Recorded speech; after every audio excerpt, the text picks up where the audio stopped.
Hay errores informáticos que cuestan miles de dólares, otros cuestan millones, pero hace unos años, un solo error convirtió los cajeros de uno de los bancos más grandes de Australia en una máquina de dinero infinito. Lo más increíble es que quien descubrió ese error no era un ingeniero ni un hacker, era un simple camarero, y contra toda lógica, fue el único que supo aprovecharlo. Durante meses encontró la forma de sacar dinero del banco sin que el saldo de su cuenta disminuyera, y aunque suena como una leyenda de internet, ocurrió de verdad. Pero esta historia no se trata de cuánto dinero consiguió, la pregunta es otra: ¿cómo encontró un error que nadie más pudo ver? Esta es la historia de Dan Saunders, el hombre que encontró el truco del dinero ilimitado en la vida real.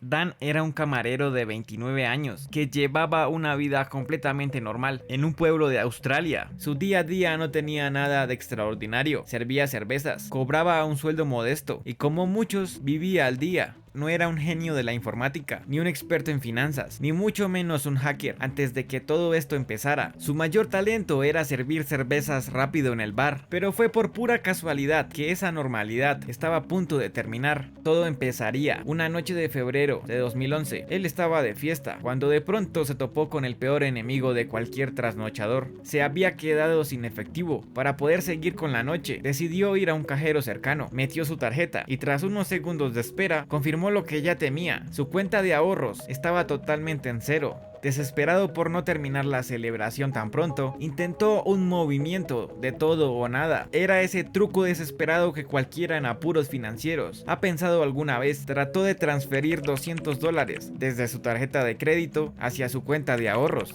Lo absurdo es que su tarjeta de crédito también estaba al límite, no tenía fondos ni crédito disponible. En condiciones normales, el cajero debía haberle denegado la operación al instante, pero él tenía una teoría. Pensó que tal vez, al hacer la transferencia de una cuenta a otra dentro del mismo banco, el sistema tardaría unos segundos en verificar el saldo real y le permitiría sacar el efectivo antes de darse cuenta del error, o al menos eso creía él mientras esperaba frente a la pantalla.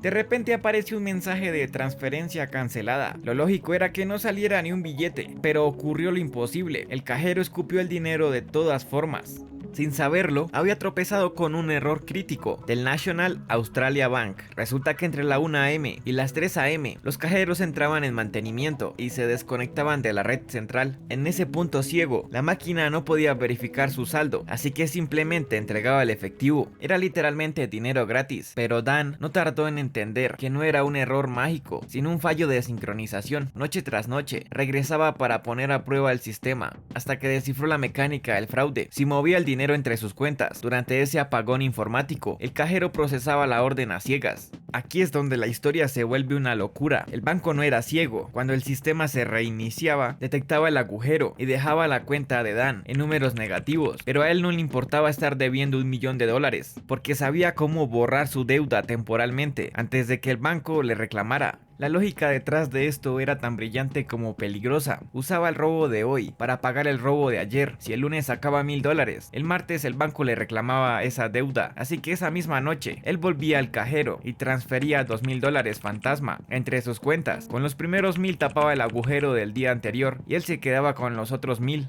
Era una bola de nieve que no dejaba de crecer. Cada vez necesitaba retirar una cifra más alta para mantener el engaño y seguir financiando su nuevo estilo de vida. Estaba atrapado en un bucle donde, para no ser descubierto, tenía que hacerse cada vez más rico, o al menos parecerlo. Y aquí viene algo bastante insólito. Cuando las cantidades empezaron a dispararse, los cajeros automáticos ya no eran suficientes, así que Dan hacía algo todavía más atrevido. Entraba directamente a las sucursales del banco. Los empleados revisaban el sistema, veían que su cuenta mostraba un saldo millonario y le entregaban fajos de billetes por la ventanilla, sin sospechar que todo era producto de una falla. Fue así que llegó un punto en el que mantener las apariencias era un chiste de mal gusto. ¿Cómo vas a concentrarte en servir una cerveza de $5 o escuchar las quejas de los clientes cuando sabes que con un par de toques en la pantalla del cajero puedes tener $50,000 en el bolsillo? El delantal se sentía como una camisa de fuerza. Finalmente, él colgó el uniforme y se lanzó de cabeza a una vida que solo existía en las películas de Hollywood. De un día para el otro, el camarero del pueblo ya no estaba. En su lugar apareció una especie de magnate excéntrico.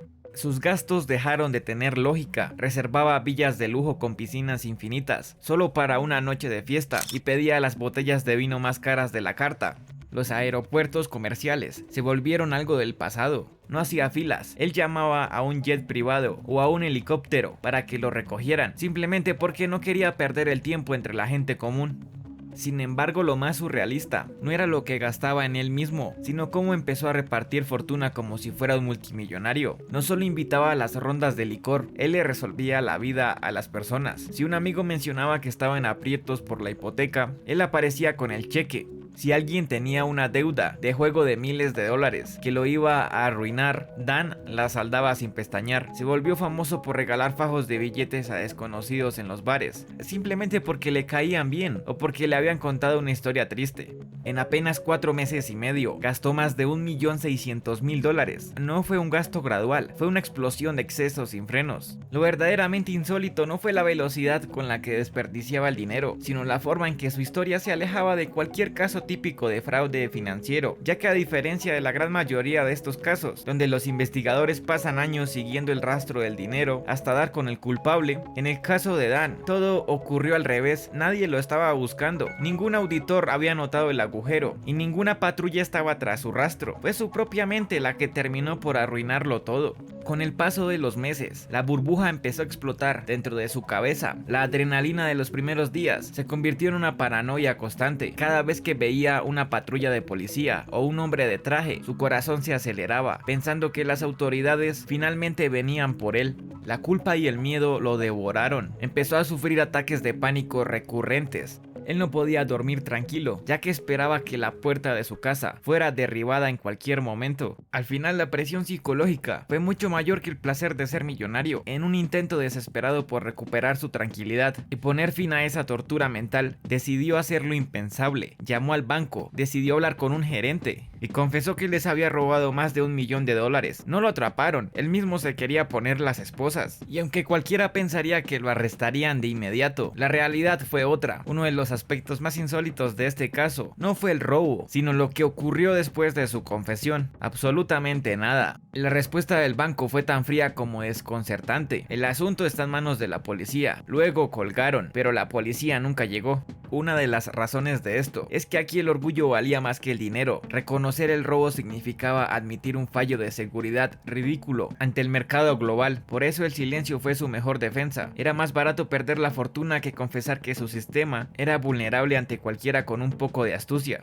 Pasaron los meses y durante 2 largos años vivió en un limbo legal que destrozó sus nervios. Trató de contactar con las autoridades en múltiples ocasiones, pero parecía que nadie quería admitir que un camarero de pueblo había dejado en evidencia un fallo de seguridad multimillonario. Él sentía que era un fantasma, tenía la culpa, tenía el dinero gastado, pero no tenía el castigo que necesitaba para cerrar el capítulo. Desesperado por forzar un final, tomó una decisión radical. Si el banco no quería escucharlo en privado, lo obligaría a escucharlo frente a todo el país. Se puso en contacto con el programa de máxima audiencia, A Current Affair, quien era el canal de periodismo de investigación más famoso y polémico de Australia. Este lugar es donde los secretos más oscuros del país salen a la luz. Es conocido por confrontar a estafadores, políticos y grandes corporaciones frente a millones de espectadores. Frente a las cámaras de todo el país, narró cada detalle de su fraude, dejando en evidencia la vulnerabilidad total del banco. La justicia australiana ya no pudo seguir ignorando el caso.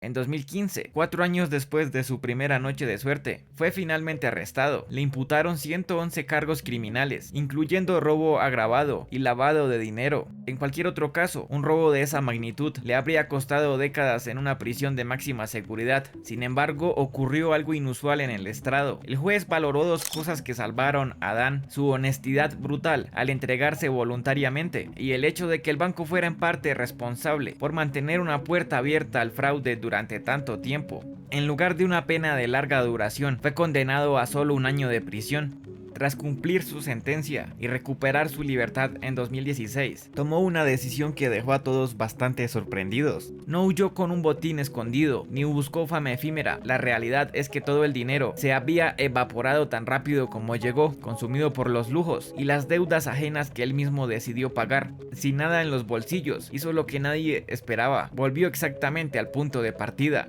Hoy aquel hombre que alquilaba jets privados trabaja de nuevo detrás de una barra, sirviendo cervezas con un sueldo modesto en su Australia natal.